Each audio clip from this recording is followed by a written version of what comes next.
Hello दोस्तों। तो मैं आज लेकर आ गया हूँ क्राइम की हैरान कर देने वाली एक और नई कहानी जिसे सुनकर आपके होश उड़ जाएंगे। आपके और हमारे चैनल मिस्ट्री मैनिफेस्ट मीडिया पर। तो शुरू करने से पहले अगर आप हमारे चैनल पर नए हैं या आपने अभी तक हमारा चैनल सब्सक्राइब नहीं किया है तो सब्सक्राइब कर लीजिए और बेल आइकन दबा दीजिए। तो आइए आज हम आपकी ये नई कहानी शुरू करते हैं। ये कहानी जर्मनी की है। तो असल में जर्मनी में एक साहब थे, नाम था क्रिस्टॉफ। उनकी उम्र 56 साल है। असल में क्रिस्टॉफ ने लगातार बीमा पॉलिसी लेते रहते थे। देखते ही देखते उनके पास करीब 4 मिलियन यूरो यानी करीब 36 करोड़ रुपए की 14 बीमा पॉलिसी इकट्ठा हो गई।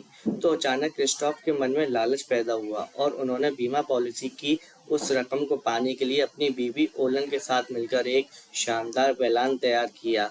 इसके बाद क्रिस्टोफ ने एक मोटर बोट खरीदी। क्रिस्टोफ ने उस मोटर बोट को जमाने के सामने कुछ इस अंदाज में पेश किया ताकि हर एक को पता चल जाए कि क्रिस्टोफ मोटर बोट के जरिए ही समंदर के रास्ते जर्मनी के कील तट के से डेनमार्क जाने वाले हैं। हालांकि ये दूरी ज़्यादा नहीं है, बस 250 नॉटिकल माइल्स के आसपास, मगर समंदर के रास्ते जाने में अपने जोखिम है और अपना ही रोमांच है। क्रिस्टोफ की फैलाई गई इत्तला के बाद लोगों ने यही ख्याल किया कि क्रिस्टोफ एक एडवेंचर शौकीन है, लिहाजा ये नए तरह का एडवेंचर करने निकले जा रहे हैं। अब तक के उनके एडवेंचर के मुकाबले काफी जोखिम भरा भी हो सकता है। तो लोगों के इस तरह के जज्बात का पता क्रिस्टोफ को लगा तो वो बेहद खुश हुए, क्योंकि ये सब कुछ उनके प्लान का हिस्सा था। क्रिस्टोफ ने डेनमार्क में एक होटल में एडवांस बुकिंग भी करवा दी और उसे अपने सोशल मीडिया पर वायरल भी करवा दिया। बात काफ़ी फैली और लोगों ने इस पर ताज्जुब भी जाहिर किया।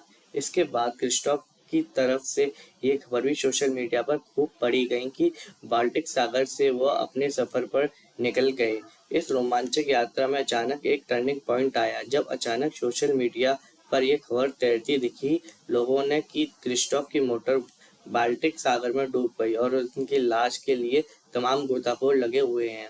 गहरे पानी में डूबी उस मोटर बोट की खबर उस इंश्योरेंस कंपनी के पास भी पहुंची जहां से क्रिस्टोफ ने अपने लिए जीवन बीमा खरीदा था, जिसकी कीमत करीब 36 करोड़ रुपए थी। तलाश हुई और गहरे समुद्र में उस मोटर बोट के अवशेष भी गोताखोरों को नजर आ गए, जिससे ये बात की तस्दीक हो गई कि वाकई क्रिस्टोफ की एक रोमांचक यात्रा का दुखद अंत हो गया है।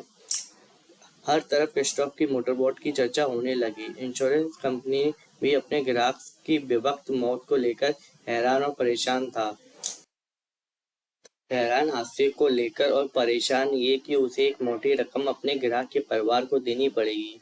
हालांकि कंपनी के पास अभी वक्त था, क्योंकि पॉलिसी की शर्तों के मुताबिक उसे ये रकम अप्रैल 2020 में क्रिस्टोफ की पत्नी के हवाले करनी थी और तब तक इस बात का इंतजार करना था कि जिस व्यक्ति का बीमा किया गया है वो अब जिंदा वापस नहीं लौटेगा। यानी कंपनी जैसे ही क्रिस्टोफ को मृत मानती उसे रकम चुकाने की प्रक्रिया शुरू कर देनी पड़ती। लेकिन ना जाने क्यों इंश्योरेंस कंपनी के अफसरों को ये बात कुछ खटक सी रही थी। उनका दिल गवाही नहीं दे रहा था कि क्रिस्टोफ के साथ ऐसा हादसा कैसे हो गया। लिहाजा कंपनी ने अपनी तसल्ली के लिए इस पूरे मामले की तहकीकात खुफिया तरीके से करवाना शुरू कर दी। शुरू शुरू में तो लगा कि ये उनका दिल का वहम है, लेकिन फिर कुछ ऐसे सुराग हाथ लगे कि जिससे इसमें दाल में कुछ काला नजर आने लगा। छानबीन और तेजी से हो गई। साथ ही इंश्योरेंस कंपनी ने क्रिस्टोफ की उन 14 पड़ोसियों को लेकर अलर्ट भी जारी कर दिया जो क्रिस्टोफ के नाम पर थी। इसके साथ साथ कंपनी ने इस मामले में पुलिस को भी शामिल कर लिया। कुछ समय तक मामले को खंगालते खंगालते आखिरकार कंपनी के हायर किए गए जासूस वहां तक पहुंच ही गए जहां क्रिस्टोफ बीमा की रकम को पाने के लिए इंतजार कर रहा था।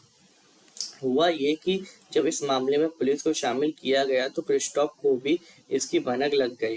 लिहाजा वो भागकर हनोवर सिटी में अपनी मां के घर जाकर छुप गया था।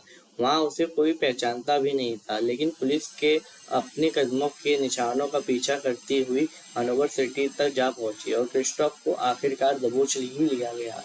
यह पूरा वाकया हुआ साल 2019 में।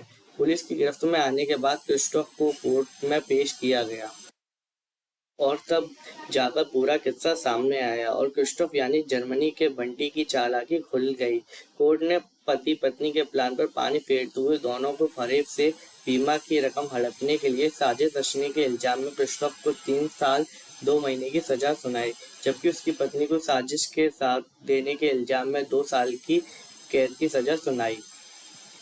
तो दोस्तों, आपको आज की ये कहानी पसंद आई हो तो लाइक करें, कमेंट करें और हमारा हौसला बढ़ाएं।